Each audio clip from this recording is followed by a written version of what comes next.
Olá, pessoal, bem-vindos ao Enigmas. Você está entrando em um programa onde o normal é ser diferente. O normal aqui é ser paranormal. Como vai você? Olá, Cris. Olá, Kátia Gaia, que honra estar com você aqui toda terça e na quarta-feira na NGT, né, Kátia Gaia? Isto mesmo. E nós amamos toda essa dinâmica, todo mundo assistindo a gente via Facebook, Verdade. net, NGT e também no Kron TV, que é o nosso canal lá no YouTube. Então você não pode perder, você tem que ir lá, se inscrever, apertar a sinetinha para você receber todos os vídeos que sobem diariamente. Então não percam. É verdade, e lá nós estamos com 7 milhões e meio de views, pessoal. É muita gente acompanhando esse trabalho, o que nos honra muito, porque a gente faz de tudo para que venham pessoas sérias. E hoje nós trouxemos aqui uma sumidade, né? Ela conhecidíssima no meio ufológico espiritualista, é uma psicóloga que trabalha com esse tema há muitos anos, conhece muito, Verdade. É palestrante internacional, além do que escritora.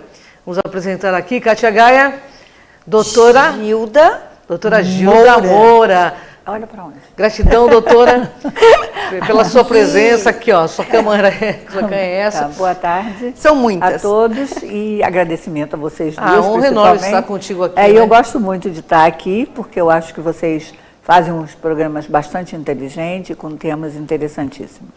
Gratidão pela presença, então, nos honra muito. Eu também agradeço poder participar e poder esclarecer alguma coisa a mais que a gente precisa dentro dessa área, que tem sempre muita controvérsia e discussão. Sem dúvida. E a doutora, quando vem, ela sempre traz muito esclarecimento, né? Desvenda os véus aí da mistificação, isso é muito importante. Doutora, nós temos aqui um livro chamado O Pacto dos Ancestrais. Pessoal, tira um close aqui para mim, por favor. Tá bem pertinho, bem bonitinho. Eu acho que a nossa câmera não ouviu. Aqui, ó, ali. Pacto dos Ancestrais. Doutora, o que vem a ser o Pacto dos Ancestrais? É o livro de doutora Gilda Moura. Vamos lá, doutora. Deixa eu dar uma explicação. Esse é o terceiro livro meu, né? E desde aí eu dei uma parada, agora que eu devo voltar a escrever. E ele é completamente diferente dos outros livros, né? O primeiro, que é Os Transformadores de Consciência, eu costumo dizer que é o livro da psicóloga. É um livro mais técnico e é um livro que na época eu não sabia o que era o fenômeno da abdução e eu vou comparar dentro da psicologia transpessoal com a evolução da consciência no terreno espiritual, que era o único material que eu tinha na época sobre estudos de consciência, né? Porque o meu interesse maior nisso tudo é consciência e estados da consciência, tanto que eu sempre fiz pesquisa sobre isso, né? Aí o segundo livro era o que eu tinha que ter escrito primeiro, que é onde eu conto a história que aconteceu na minha casa, que é o grande impacto na minha consciência e a minha mudança. Não é? Então é o livro da Gilda, porque é o livro que eu conto a minha história. Não é? Não só da Gilda, como também de tudo que me foi ensinado naquela época. Bom, este livro, eu costumo dizer que eu não sei quem escreveu. O meu trabalho nesse livro é toda a pesquisa histórica, porque ele, na verdade, eles são duas histórias. Tanto que ele primeiro foi lançado com o nome de Segredo de Velázquez, que é o romance histórico que tem nesse livro. E tem uma outra história de contato, tá, que vai permeando o livro inteiro desde o início, que é o Pacto dos Ancestrais. Como o Segredo de Velázquez na ufologia não era entendido, aí eu troquei o nome para a segunda história do livro, que é o Pacto dos Ancestrais. E essa história é que eu recebi pronta. Não foi como uma escrita automática, uma psicografia. Eu via como vídeos e a minha mão escrevia a história. Olha que interessante. A história, tem muito escritor que diz isso, e comigo aconteceu. Os personagens tinham vida própria, era como eles andassem sozinhos, e eu tinha que correr atrás, porque saía muita informação que eu não conhecia. Muita coisa sobre a Áustria, muita coisa sobre os templários daquela época, que eu não tinha a menor ideia de quem fosse, muita coisa sobre o Oriente Médio. Eu tive que fazer uma pesquisa histórica enorme. No livro ela é um pouco menor, mas apesar de ser um livro de ficção, ele tem bibliografia. Tá? Por causa disso, porque eu fiz uma pesquisa histórica grande. E como a editora reduziu muito a parte histórica, né, Eu então botei a bibliografia, porque quem estiver interessado em mergulhar mais profundo nos assuntos que estão no livro, seria interessante. Agora, o livro, além disso, é um livro iniciático, né? Olha que maravilha. E outra coisa, que até eu, como escritora, me dei conta agora. Todo mundo começou a falar de transição planetária e tudo que está acontecendo, né? E os contatos, e ser reptiliano, uma série de coisas. E aí eu fui dar uma olhada no meu livro outra vez, né? E percebi que ele é quase premonitório, porque tudo que está acontecendo agora tem em alguma parte do livro, você acha, alguma coisa parecida. Sensacional. Né? E ele é um livro atemporal, não tem, ele é passado, no presente e no futuro, e esse futuro não tem data, que é exatamente a transição. Olha, ninguém sabe quando vai acontecer. Houve uma parceria aí, ou a senhora trouxe isso, né, de existências... De existências passadas, exatamente, que já tivesse lá dentro o registro na minha memória, não é? Verdade, olha que Muito maravilhoso, hein, Cátia?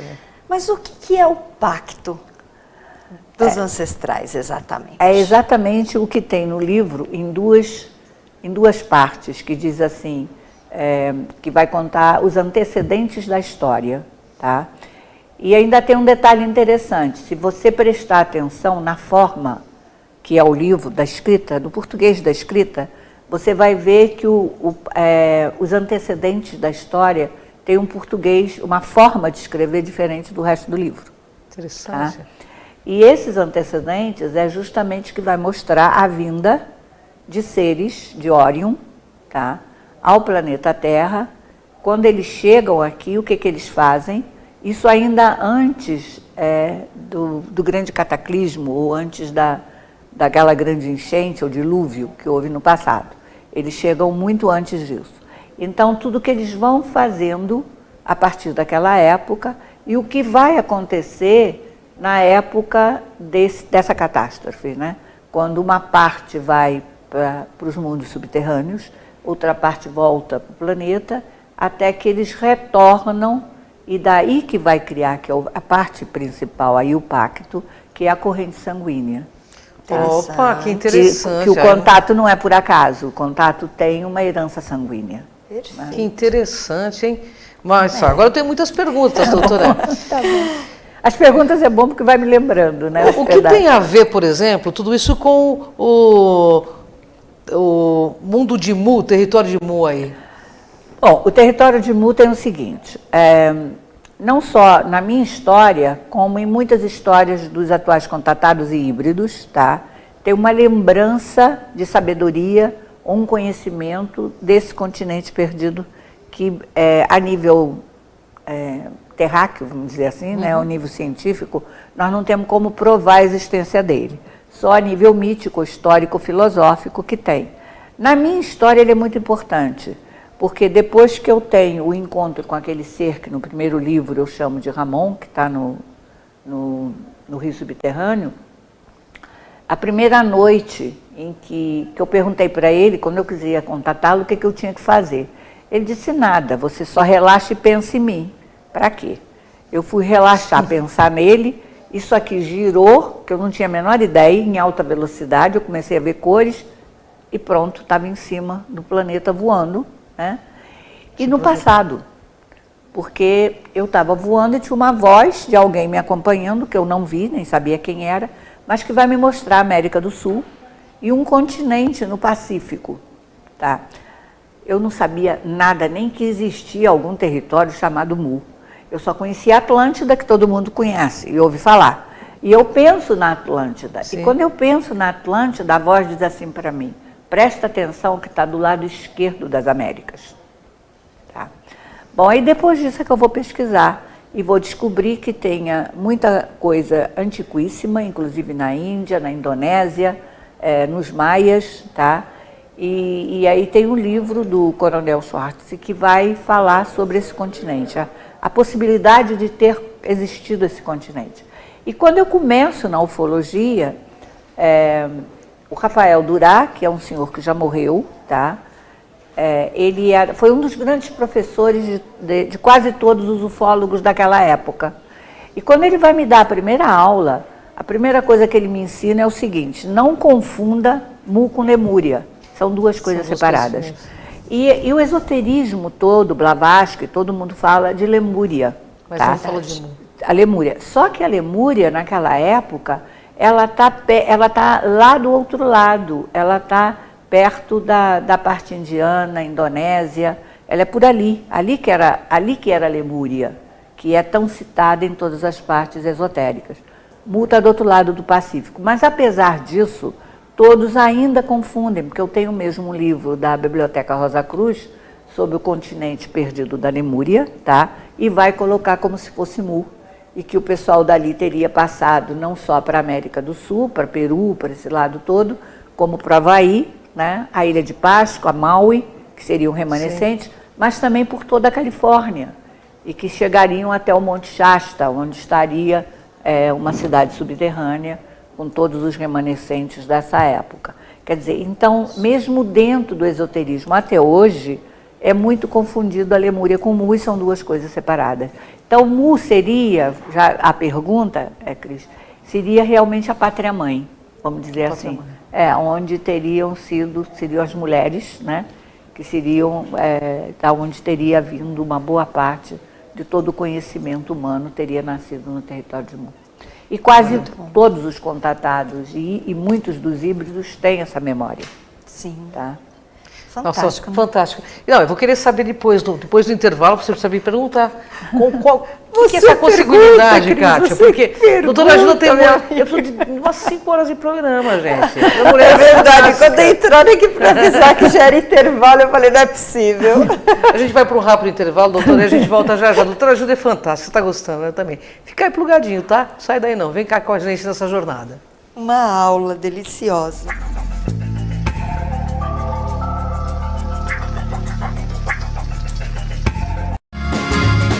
Viaje mais! Prepare-se para conhecer os mais belos lugares do planeta, de segunda a domingo em 2 horários, às 13h30 e à meia-noite, na rede NGT Canal 48 Digital e na TV Grande ABC Canal 3 NET.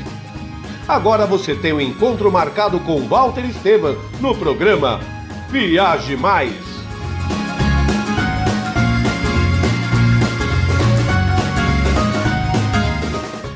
Juliana Flores, você está a um clique de deixar alguém ainda mais feliz. Entrega de presentes, flores e momentos únicos em até 3 horas em todo o Brasil. Juliana Flores. Pior que não ler jornal é ler apenas um jornal. Leia, assine e anuncie no Jornal ABC Repórter. 4224-4789. Se você é notícia, foi ou vai ser, ligue para a nossa redação ou mande um e-mail para redação@jornalabcreporter.com.br. ABC Repórter, o diário. www.jornalabcreporter.com.br. Ei, quer saber como escolher a sua escola de inglês? Não pergunte pro boneco do posto. Não pergunte pra esse monte de gatos da sorte. Não pergunte pra essa estátua. Nem pra esse cara sem boca, né? Não pergunte pra essa boneca havaiana, pra essa turminha aí ou pro rapaz dessa foto. Mas esse balão de barba vai saber, né? Nah.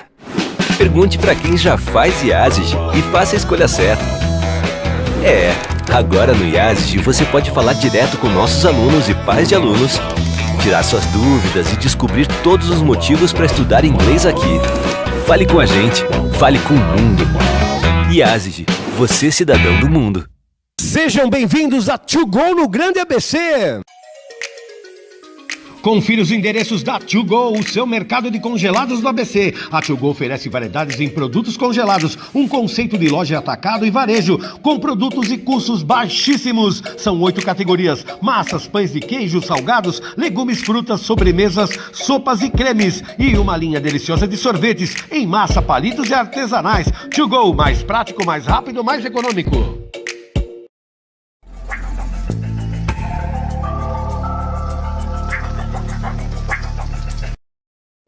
Voltamos aqui com o programa Enigmas e eu sei que você está gostando e quer mais, não é mesmo? Sem dúvida. Então, eu farei a pergunta para a nossa convidada e você não esqueça. amanhã, NGT às 14, e depois você tem também acesso ao Cron TV. Então se inscreva lá no YouTube, aperte a sinetinha para você ter este vídeo rapidinho assim que ele subir, tá bom? Gilda, você falou sobre a questão de linhagem sanguínea. Fala um pouquinho mais, como se dá isto? Pois é, eu primeiro, como eu falei, eu normalmente quando recebo mensagens desde o meu contato, a coisa é muito telepática, né? Aquilo que hoje em dia chamam, recebe um download, né? Vem em pacote direto. Mas com relação a esse livro, não foi. Nós tínhamos uma reunião, eu morava em Portugal nessa época, e eu tinha uma reunião que acontecia toda semana, que era um grupo de estudo chamado Os Navegantes do Pensamento, em que depois nós fizemos também palestras públicas sobre isso. E depois, num dia de uma dessas reuniões, quando eu fui dormir, eu comecei a ver um vídeo na cabeça em alta velocidade. E esse vídeo começava como se fosse numa cidade em Órion, tinha uma festa, tá? E onde tinha uma rainha, e que essa rainha ia descer no nosso planeta, tá?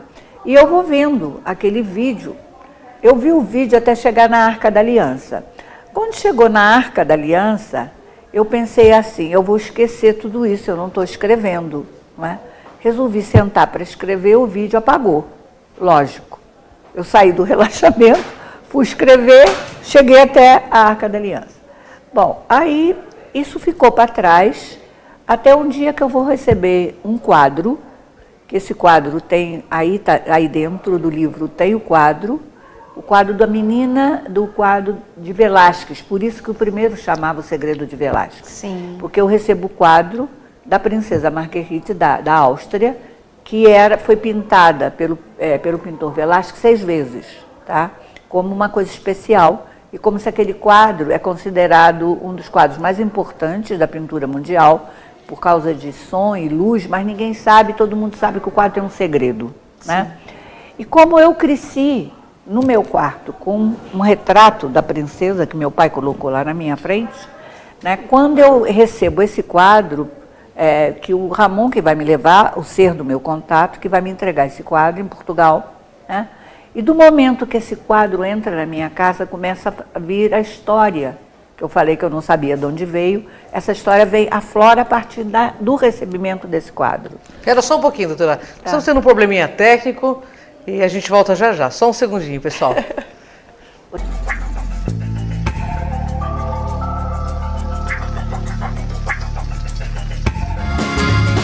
Viaje mais! Prepare-se para conhecer os mais belos lugares do planeta, de segunda a domingo em 2 horários, às 13h30 e à meia-noite, na rede NGT Canal 48 Digital e na TV Grande ABC Canal 3 NET. Agora você tem um encontro marcado com Walter Esteban no programa Viaje Mais.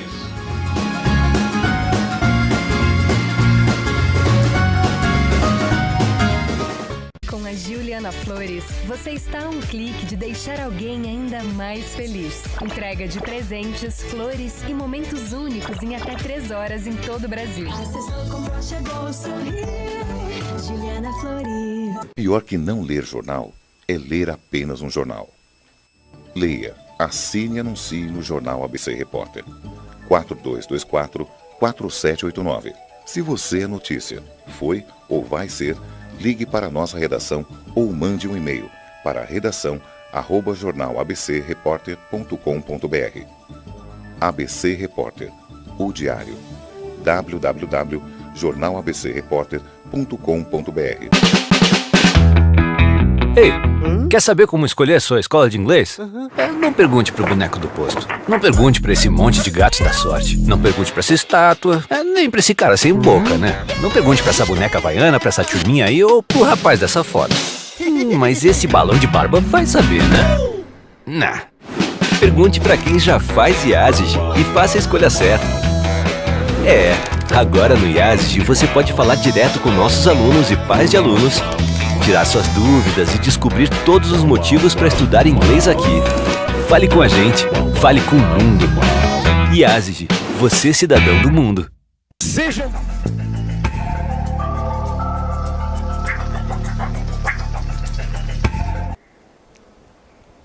Bem, todos sabem que nós tivemos aí um probleminha técnico, mas com certeza vocês ouviram a Gilda contando sobre a questão do sangue, da linhagem.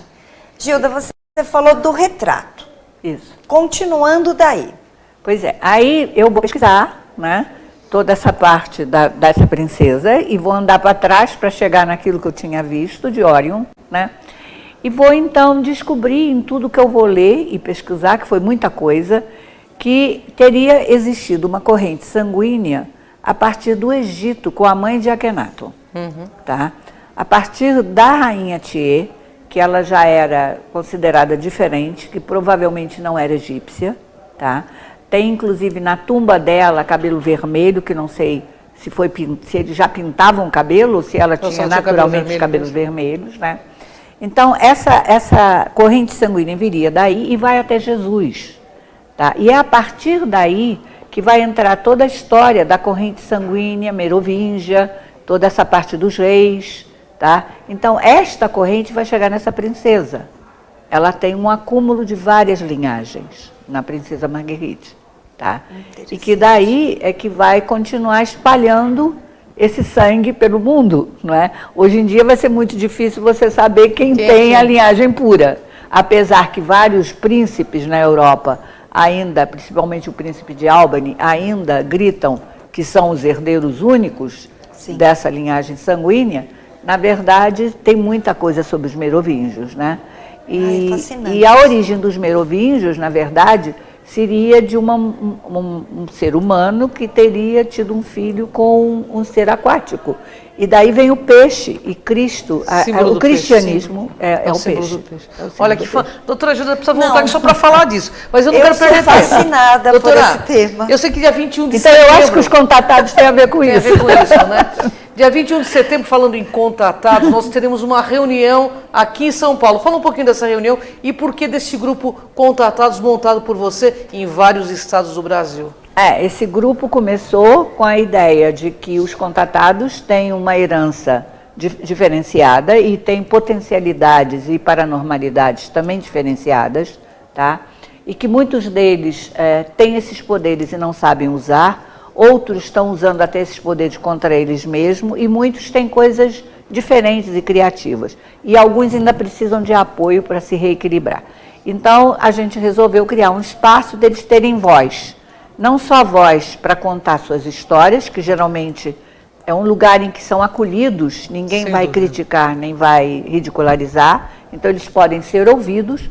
E um lugar também que possam trocar essas experiências entre si, porque um vai ajudando o outro. E também coisas que tenham criado, que sejam importantes. Quer dizer, a ideia depois é também fazer uma pesquisa, que nós vamos fazer uma pesquisa não só com eletrodos, mas também com uso de floral. Dia 21 de setembro agora, vai ter mais um encontro. A senhora sabe o endereço de cabeça para passar? E o pior que eu não sei, é na Eubiose, que fica na Lacerda Franco, da Eubiose. Perfeito, eu não sei se é 1049, o número é mais ou menos esse. Aqui mas é na Eubiose. Um e-mail, né? GM Contatados, né? @gmail, né? .com. Tem que se inscrever lá para poder ir, né? Perfeito. É isso. Gilda, fala para mim. Você também tem um simpósio em outubro. No Rio. No Rio. Olha que fantástico. Dr. Júlio Gralha, que é professor de História da UERJ, no Rio, e também em Campos, ele conseguiu, dentro do espaço do estudo das religiões, um espaço para nós fazermos o primeiro simpósio de ufologia acadêmica. Que bacana, hein? Quer dizer, tentar fazer a ufologia um pouquinho mais científica. Que maravilha. A ideia é essa. Então, vai ser dia 29 na UERJ do Rio, tá? A partir das 16 horas. E tem um e-mailzinho que eu dei para vocês, que a pessoa pode acessar para pegar informações, que aí vai ter o banner, vai ter explicação dos palestrantes, quem são, o que vão apresentar. Direitinho. É bom que todo mundo dê um reforço para que realmente a ufologia possa ficar. Vamos divulgar, pessoal, vamos participar além de divulgar, né? Que isso é muito porque a importante. ufologia, ela hoje precisa dessa de graça, base, né? É grátis, com certeza. Né? Tem que pagar e ela precisa de toda essa base. Eu espero que seja o primeiro de muitos, porque com certeza tem que ter este trabalho. E São Paulo tem que ter também. E a Gilda está escrevendo história, está fazendo história, né? Eu tenho certeza que a Gilda deixa aqui para o Planeta Terra, vai deixar um legado enorme, porque é a pessoa que tem coragem, que teve coragem lá atrás, onde ninguém acreditava em discos voadores, né, Abdução. doutora? Em falar de abdução e trabalhar com isso. Doutora, a gente está nos nossos momentos finais, eu quero que a senhora deixe uma mensagem para os nossos telespectadores e também fale um pouquinho sobre essa transição planetária que você, eu, todos nós estamos envolvidos. Pois é, a transição planetária, na verdade, o que sai no livro, o que você percebe no livro, é que seria os contatados, tá, ou híbridos, né, que seriam os que têm a capacidade de abrir os portais. Parece que, quer dizer, no livro é como se fosse só uma, na história toda, né, que vai abrir o portal, mas eu acho que, na verdade, ela está simbolizando todos os que, no momento da transição, vão ajudar essa passagem, ou essa abertura, que é o momento que vai subir a frequência do planeta. E sobe a frequência do planeta e de todos que estão preparados. E os que não estão, como os reptilianos na história, vão ser encaminhados para algum outro lugar. Mas não haverá, não tem desgraça, não tem cataclismo, não tem nada disso. É uma coisa suave, tá? Muito bem orquestrada e muito bem conduzida. Olha que maravilha, né, Kátia? Isso. Gratidão. E eu quero agradecer, poder ter falado um pouquinho ou gerar um pouquinho de curiosidade. É isso mesmo, tudo porque que eu falei, dia né? 21, agora sábado, vocês estarão lá dispostos a falar sobre De muitas 2 às coisas 19 envolvidas. horas, isso. Das das 14 às 19. Eu estarei lá, pessoal. Vamos lá, a doutora Gilda vai estar lá. É sempre muito enriquecedor tudo que a gente presencia lá dentro. Gilda traz um trabalho belíssimo e tem todo o nosso apoio. Gratidão, doutora Gilda. Tá, e obrigada a vocês. Honra enorme, de fato, estar com a senhora. Espero que a senhora possa voltar aqui e nos brindar muito mais com todos os conhecimentos. Obrigada. Gratidão, pessoal, porque no Enigmas é assim, Kátia Gaia. Aqui a gente vê o invisível. Ouve o inaudível. E acessa, pessoal, o que dizem que é impossível. Então, vem com a gente aqui nessa jornada. Até o próximo Enigmas, pessoal.